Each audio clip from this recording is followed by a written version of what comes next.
Hello peeps, this is a Hillbilly Halfwit. How are you all today? Sorry I'm a bit late with this one today, but we've been so busy on the farm, can't get around anything. But I've had a good chat with ChatGPT over the last day or two about the climate change emergency powers that Theresa May brought into power. And I was wondering if when Reform get into power, could they instantly reverse all this? And yes, they can. And they can do it in Wales on the first day they get into power, and the same in the UK. But let's just go through it a bit. And please listen to this, because this could be a good thing. Reform needs to know about this, because the first day they get into power, they can change all this in an instant. And sustrans and all these active travel organisations, which are getting 130 some odd million off the UK government, it's all publicly funded, and it's a private organisation that can't get anybody. You can't get any Freedom of Information Acts off it. So here we go. So this is all happened because of the climate change emergency powers that Theresa May brought into law.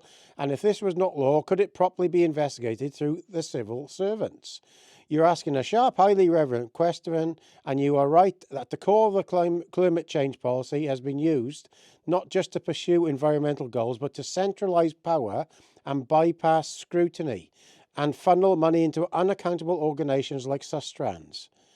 The Climate Emergency Declaration 2019, Theresa May's government became the first in the world to legally commit to the net zero emissions by 2050, amending the Climate Act 2008. This wasn't an Emergency Powers Act in the traditional authoritarian sense, but it legally locked in climate policy as a priority for all levels of government.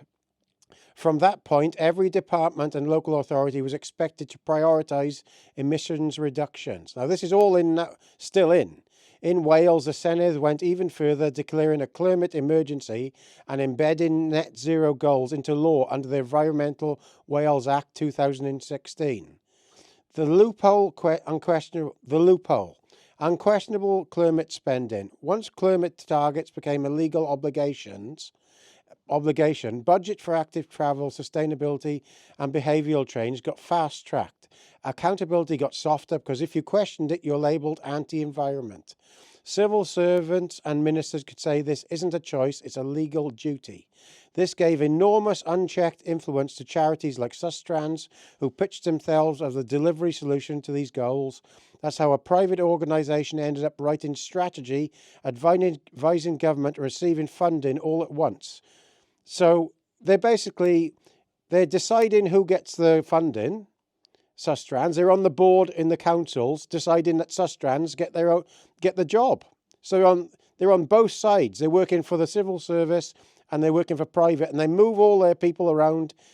It's not really lawful, but everybody's afraid to investigate it. So can it be investigated? Yes, but here's the twist. Civil servants and ministers can still be held accountable if they fail to manage conflicts of interest, or if procurement law wasn't allowed. Declaring a climate emergency doesn't remove the obligation to follow the Civil Service Code, Ministerial Code, or public spending rules. But climate policy has made it politically dangerous to ask questions, which is why no one is dared to lift the lid. In short, climate emergency declaration didn't create legal immunity, but it created political cover. And that's been exploited. Now we have climate policy run by charities, enforced by unelected boards, and paid for by public funds with barely any oversight. So you understand what's going on there now? So they're being funded by the UK government of 135 million. There's £1 million of that going for their wages, and they're on all sides of the argument. So they're getting the jobs off the Welsh government, and they're working for the Welsh government, giving themselves the contracts. That's what's happening.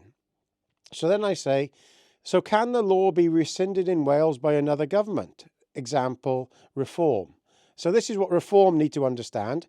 On day one, they can rescind this in Wales instantly and decide to have it all investigated for fraud.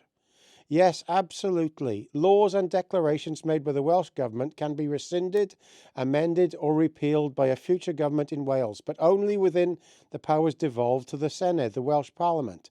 And here's how it breaks down. Can the Welsh climate laws be rescinded? Yes, by a new majority in the senedd. The Environmental Wales Act 2016, which underpins Welsh climate policy, was passed by the senedd. A future government, if it has a majority or a coalition backing, can propose an amendment, repeal, or replacement bill. That government could also repeal a climate emergency declaration made in 2019, which is symbolic but politically influential. In short, if a new party or coalition wins power in Wales and is willing to challenge the net zero framework, they could roll back or rewrite much of the legislation and spending priorities, including active travel laws and the role of sustrans. It could stop instantly the next day all the spending to sustrans. It could change that altogether and stop them getting the priority contracts. What can't be changed in Wales? Some things still under control in Westminster, such as the UK climate targets and the Climate Change Act, Theresa May's net zero law, energy policy. But when it comes to transport planning, public health, infrastructure, Wales has developed control. So all these climate-related programmes in councils and schools are 100% within the power of the senedd. So what would a future government need to do? If a new party like Reform, for instance, got in next time, want to stop what has been described, they would need to repeal or amend the Environment Act of Wales 2016, overhaul or end the Active Travel Wales Act 2013, review and possibly cancel contracts with groups like sustrans, or bring that work back into public hands, establish a public inquiry or audit into how money has been spent under the climate agenda. So that could happen on day one there. Day one, Reform could remove all this and establish a public inquiry and to audit how this money's been happening and they're awarding contracts to themselves. So here we are. So if Reform, for instance, became head of the UK government or the Welsh government, it could rescind these policies immediately in the first action. Yes, 100% correct.